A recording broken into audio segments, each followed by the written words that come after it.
Right, it's time to have that conversation. You ain't so tough with that bad boy tuck. I'ma get it how I'm living, I'ma walk the walk. Outline my lines, I rap through thought. Yo, what's poppin', people? Welcome back to Football Therapy with me, your host, Jan. Hope you're doing well, mate. Genuinely, really do hope that kind of Chelsea news, more of a talking points video today, because there's a lot of stuff popping off with Chelsea Football Club at the moment. I will go over again that VAR decision from the Chelsea game yesterday. I want to talk about Amari Henderson winning yet another Player of the Match award for Ipswich. A golazzo from the young right winger. What do we do with him? Speaking of wingers and what we do with them, we need to have a conversation about Mudryk. And yes, Moises Caicedo looking like an £115 million man sometimes lately without Enzo Fernandez. So yeah, we gotta talk about it. In the meantime, strap yourselves in, get comfortable. Thank you for joining me. If you want to support the content, super easy. Simply just like and subscribe. If you choose to subscribe because you might dig the content long term, then do hit the bell notifications icon so you get notified when I upload and you don't miss a beat. Because let's be honest, Chelsea Football Club, things move quickly. Alright then, let's get into it. Tensions ran high yesterday at full time, seeing Noni Madueke and Benoit Badiashile both get bookings. Maurizio Pochettino was fuming with that decision to not grant us what would have been the winning goal in stoppage time. Of course, the Monaco boys linking up, Badiashile crossing it in for Disasi to finish. What would have been probably a deserved winner away at Villa Park. Of course, a top 4 team this season going to qualify for the Champions League, I think. So it would have been an amazing result in one of the most inconsistent teams in world football in Chelsea. But was it a foul in the build-up? Yeah, probably. That's not the issue. The issue is it's not an absolute stone wall foul. It's sort of a contentious decision, and with that, the referee's looking directly at the two players. Now, in that instance, what VAR should do is think, that's not Howler, he's looking directly at it, let it play on. If it's a worse foul and he's elsewhere looking at another player, then you call them up, say, go look to the monitor. Heck, even at a push, I'd say, even this foul that we saw that was soft as butter, if maybe the referee was looking elsewhere, then he'd say, look, something happened, go and take a look, and then probably the goal will be ruled out. But the fact how the referee is looking straight at it, it's a little bit of a 50-50. The VAR, which remember, they said they're not going to re-referee games, they're going to try and let it flow. That's the opposite of what happened there yesterday. So it's not like a tragedy for us, it's frustrating, I understand why the players are upset, and these players do deserve a great deal of credit with their late comebacks or late pushes that they've done, and I said yesterday, almost the entirety of the second half of the season, it's really impressive the spirit they've demonstrated. I think if the ref just gave it as a foul immediately, like if he saw it before even Disasi hits in, like, oh, you sort of give him a little push there, blows the whistle, would be frustrated, but it wouldn't be a talking point. It's obviously because of the narrative.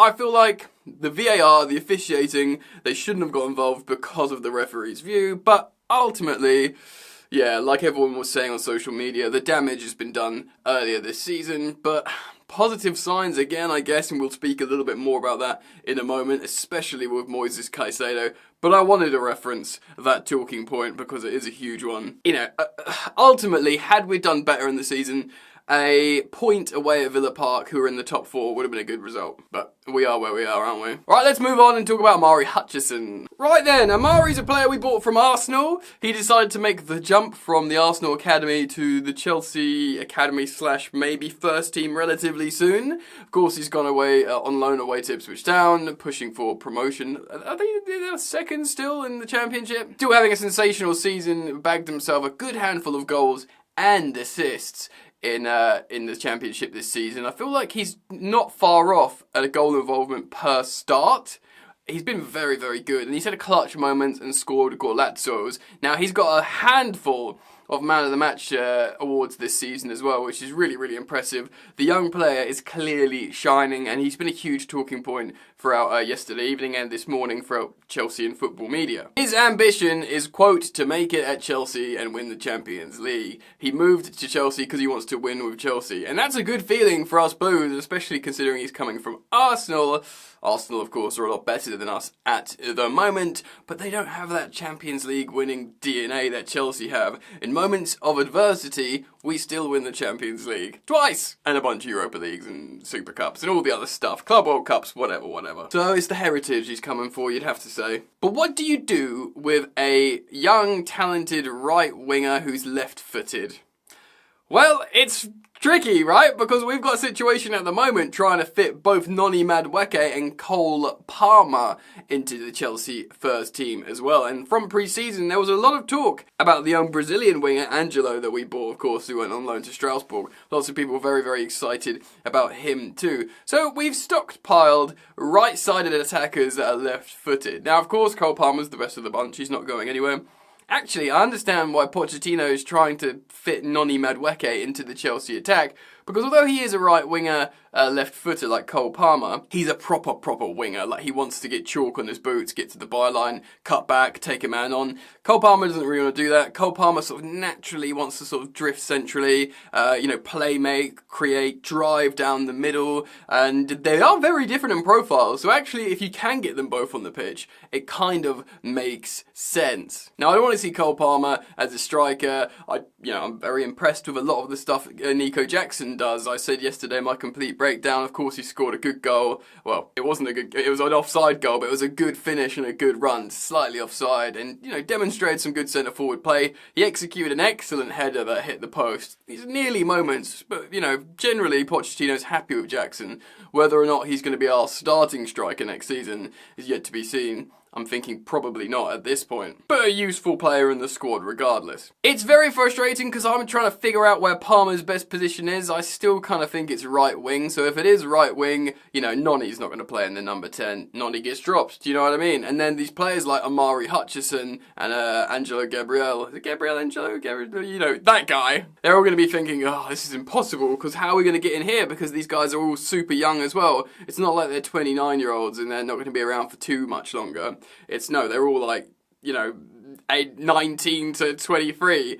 Tough. It's tough for them. Chelsea be very happy though. A recent acquisition who's playing at a good level in the Championship, who, probably get promoted with them, hopefully, is winning loads of player of the matches and having clutch moments with wonder goals. Can only be a good thing for Chelsea. Let me know what you think anyway. Comment down below, and we're going to move on and talk about Enzo and Caicedo before we finish and talk about Mudryk. So yes, I'm sure you've seen everyone waxing lyrical, including myself, about the performance from Moises Caicedo away at Villa Park yesterday, demonstrating why this guy is the record signing for a Premier League club, £115 million.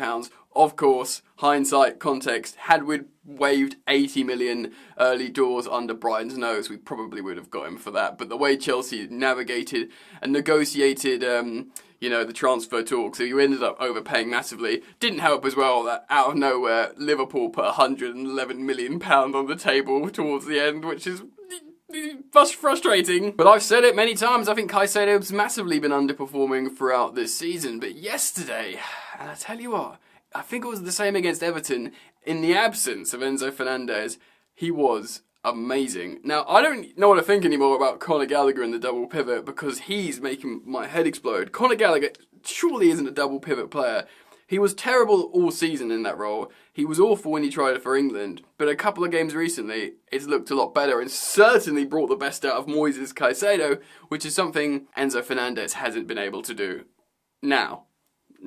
Fernandez has been carrying an abdominal hernia injury for most of the season, and of course he's just got surgery on that. So it would be unfair to judge Enzo's performances this season, how he applies to Caicedo, but there is maybe a concern in profiling that the way he plays with Enzo, that he feels like he can be less influential, like he's got the obligation to get the ball to Enzo to do the passing, whereas when Caicedo's got a runner next to him like Gallagher, now Enzo's an amazing player. He's world class. I'm going to say it now. His ceiling's very, very high.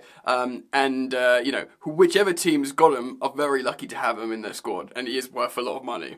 That's all true. How we're going to fit him in functionally and systemically moving forward is a question. Maybe when he's fit and he's got this injury out of the way and, the operation's done, he'll just slot in and everything will be fine and this conversation is redundant. That could happen. But Caicedo, when he's got someone like Gallagher around him running, suddenly Caicedo isn't just playing like sort of, kind of like N'Golo Kante with those sort of telescopic leg tackles and running round. he's actually playing a little bit like a quarterback as well and getting us playing forwards. And actually, when Brighton were pitching this player to Chelsea, of course Arsenal tried to buy him as well, and Liverpool towards the end, the scouts, the coaches at Brighton were saying, you don't understand with Caicedo, you're getting everything. He's not just a sitter, CDM, who's like really good at covering space and tackling and protecting you in transition. This guy will be the hub of how you defend and attack, like everything. Like the quarterback. Though quarterbacks don't really do defense, but you know what I mean. He's going to be the guy who does everything.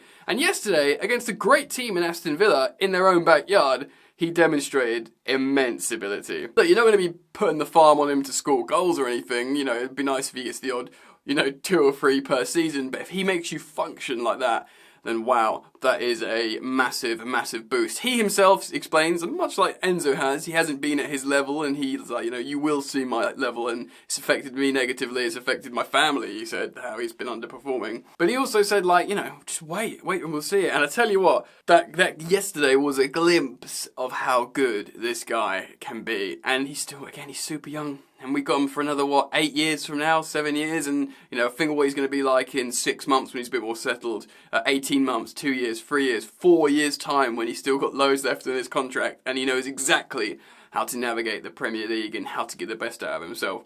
Chelsea have got a world-class central defensive midfielder in Moises Caicedo.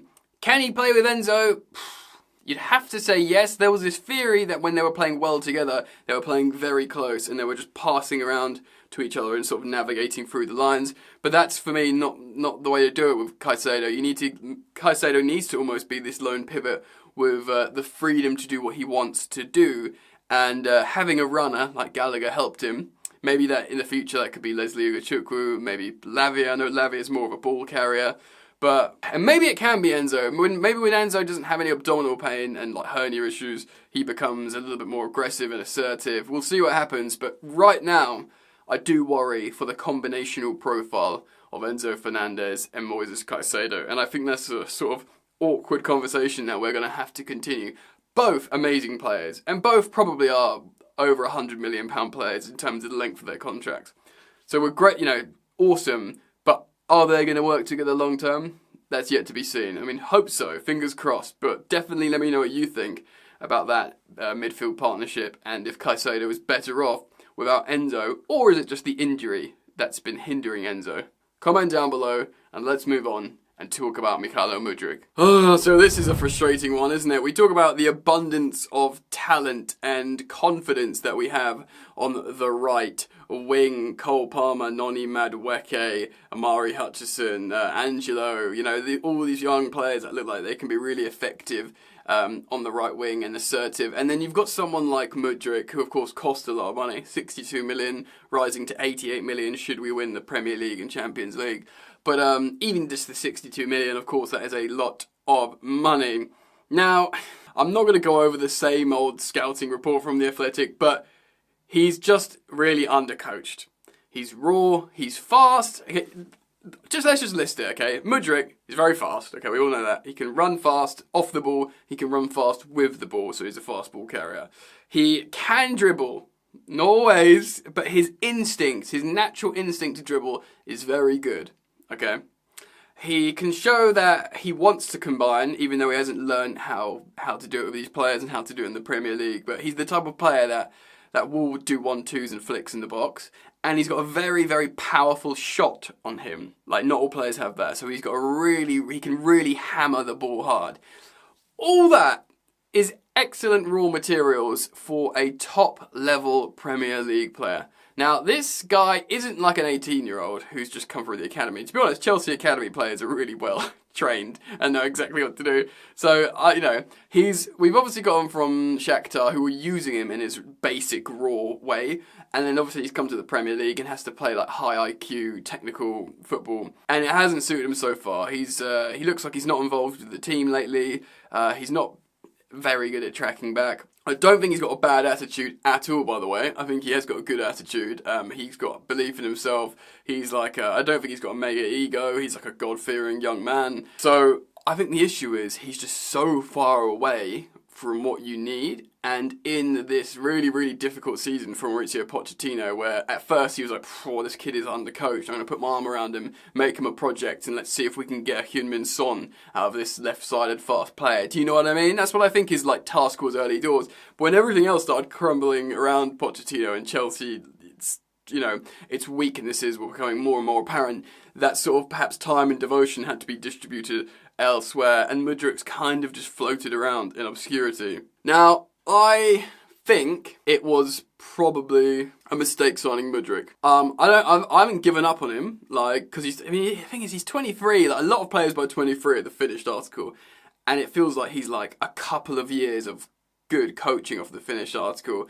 So it's gonna be tough. Do you know what I mean? But like Chelsea have been linked with Nico Williams, he would cost less.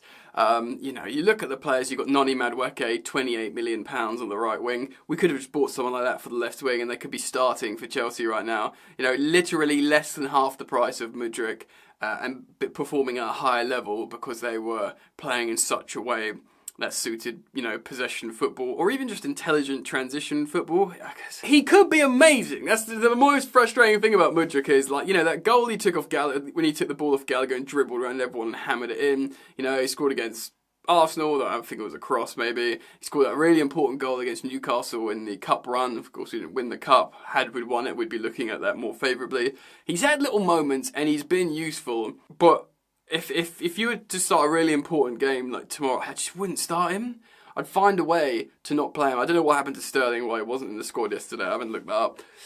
Look, if some coach can devote a lot of time to Mudryk, you could have something incredibly special there. And it would take a while, trust me. And that's why I'm so frustrated, because he's so far off it. He's a great talent, he's a good lad, and he could be amazing, and it would be great if he could be amazing at Chelsea. And he's wearing the number 10 shirt. It's pretty iconic, apart from Pulisic and Willian and loads of others before Hazard. But it's so tough, man. The thing is with Mudryk, his wages are high, but they're like 96,000 a week or something. So he's not on a Raheem Sterling 325 a week where you can't loan him out. Maybe there'll be a high profile European club somewhere that'll say, right, we'll pay him 75k a week, you pay the rest, and we'll play him every single game and coach him well or something. Maybe Chelsea find a loan for him. He's on a long contract, so a loan might actually be good developmentally. Where would he go on loan? Chelsea can't sell him because they'll make a massive loss on him. Yeah, it's tough. I'm not completely down and out on Mudryk, but throughout this season I've been last season, I know we signed him in January? I think we did, didn't we? Yeah, we did. So he scored. He looks like, he could be really good. He just needs another coach. He needs not Graham Potter or Lampard.